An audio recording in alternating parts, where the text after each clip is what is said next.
This is USVI News, your Virgin Islands connection. Hi, everyone. Thanks so much for joining us for USVI News. I'm Emily Matson.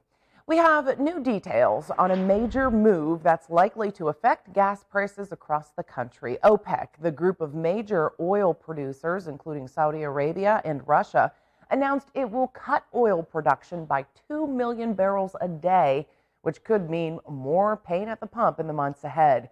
It is the largest cut in production since the start of the pandemic, and experts say you should brace for another steep climb in gas prices. It's estimated gas will shoot up 25 to 30 cents more per gallon. A spokesperson from AAA says as the mainland switches to a different mixture of gasoline, it could help lessen the blow a bit. Not only, with the announcement, with the reserves we have to look forward to, we're also consuming now that winter blend of gasoline, which, should help to keep prices a bit lower. And then fall and winter demand for driving, right? So demand typically goes down during those inclement weather months. And so these are all things that, hopefully we will see in the next upcoming weeks to start leveling out and hopefully decreasing the prices again. The pain at the pump comes amid skyrocketing inflation, with prices rising on just about everything. President Biden will issue an executive order pardoning all people convicted of simple marijuana possession under federal law. It affects thousands of Americans charged with the crime.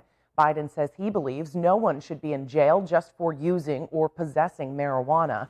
And there are thousands of people who have prior federal convictions for marijuana possession who may be denied employment, housing, or other opportunities as a result. Advocates say this pardon is a long time coming. Having this pardon is going to allow these individuals to move on with their lives. The society has determined that cannabis is not a crime, and so the federal government needs to catch up with the rest of the nation. Biden is also calling on governors to issue similar pardons for those convicted of state or territorial marijuana offenses, which reflect the vast majority of marijuana possession cases.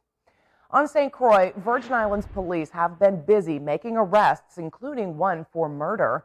They're also asking for help in tracking down suspects in some recent crimes. Here's Lieutenant Naomi Joseph with an update. Good afternoon, St. Croix, U.S. Virgin Islands. I am Naomi Joseph, Chief of Detective here in the District of St. Croix. So I'm coming to you today to give you some updates on some of the stuff that we have done. This morning, we arrested Mr. Stephen Moore Jr. for the murder of Michael Peterson that happened on April 10th of this year in Estate Wim. And he was also charged with gun possession after we searched his home and found a firearm. Additionally, last year, Ms. Jasmine Linares, Jamisha Betelamin, and Janisha Carl were at a bar in Christian Setong, Coco Bar and Restaurant. And while there, they got into an altercation with the owner of the property. She was beaten and robbed, and so these ladies were charged with the assault, and Miss Linares, the mother, she was charged with the robbery second of the jewelry that was removed from the owner of the business. Barthélemy and Carl's bail was set at $1,000 apiece, while Miss Linares, her bail was set at $75,000. We also arrested Mr. Kitley Jones. This is in regards to a complaint that came in March 12th of this year, where Mr. Jones was sexually molesting a female minor who's under the age of 12, and his bail was set at $150,000 and for aggravated rape in the first degree.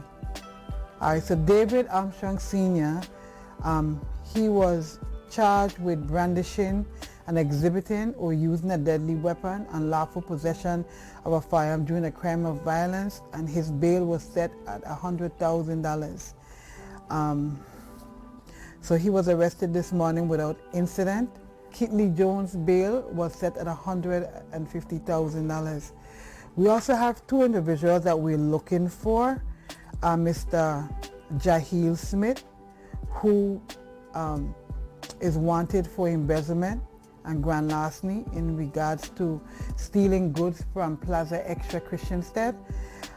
We understand that he may have left the territory, so anybody who knows him, advise him that there's a warrant for his arrest and he needs to make himself available, or we're going to come to wherever he is and get him, bring him back home and handcuff. I think it makes sense that he come on his own rather than we come for him. Also, we're looking for a Mr. Geraldo Ojeda Jr.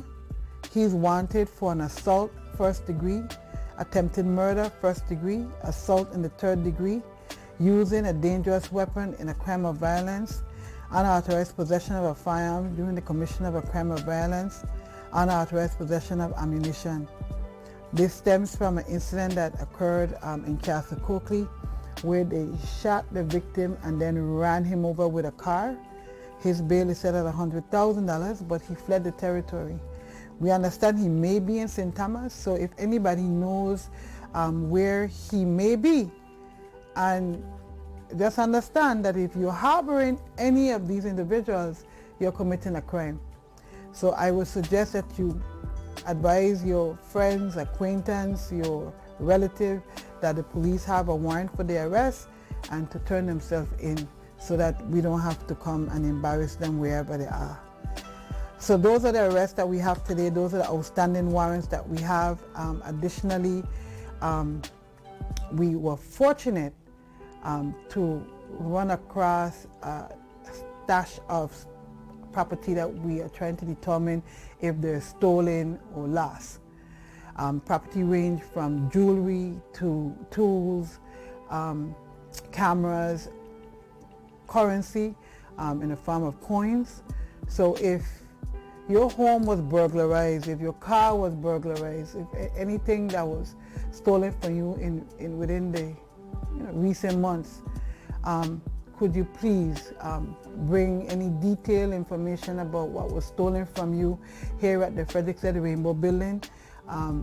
If you have receipts, if you have anything, there's a generator there as well, so if you have receipt and a serial number or anything that can show ownership to the items to you, please bring them down here so that we can try to establish whether or not these items are in fact stolen, and so we can do what we have to do and additionally return the property to the rightful owners. So that's basically what we have going on, and so again, we're here to help. We just need you to help us, and when you help us, we're able to do these arrests. These 7 arrests that happened today happened because somebody in the community spoke to us. Somebody told us what they knew. And once you tell us, we're going to do our job. But this is a hand in hand. This is 2 hand clapping, and we need you to help us so we can make St. Croix safe for all of us to live. Thank you for your time. And thank you to Virgin Islands Police for sharing that with us as they work to clean up the streets and make them safer for Virgin Islanders. And as we round out the week, COVID-19 cases remain steady in the USVI and actually continue with a downward trend.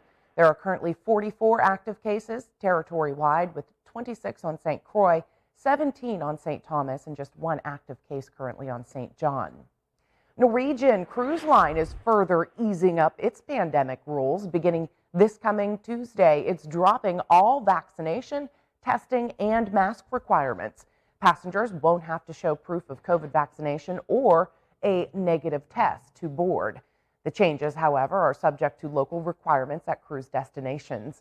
Norwegian started welcoming unvaccinated guests about a month ago, but they had to test negative for COVID before embarking.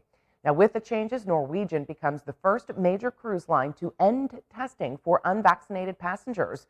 The CDC extended its voluntary pandemic program for cruise lines back in July.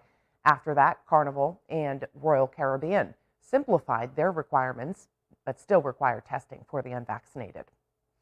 The Department of Planning and Natural Resources in the Virgin Islands, as well as the Friends of St. Croix East End Marine Park, are hosting an event for children this coming Halloween. Trunk or Treat will be taking place on Saturday, October 29th from 5:30 until 8:30 p.m. at Estate Great Pond Park. The island's youth will have a chance to experience traditional trick-or-treating and also learn a little bit about our island's natural resources by checking out the park's new visitor center. And there will be more than just treats and trunks. Music, food vendors, a photo booth, giveaways, and fun games and activities too, along with a contest for the best display. Of course, costumes are encouraged for everyone who shows up. And if you're interested in providing a vehicle trunk, tent, or table, you can contact the DPNR at the email on your screen or by calling 340-718-3367. Sounds like it'll be a great time. A look at your local forecast straight ahead here on USVI News. Plus, grocery prices have soared, and as the holidays approach, it will be a tough time for those on a budget. So we'll have some tips to save at the grocery stores when USVI News comes right back.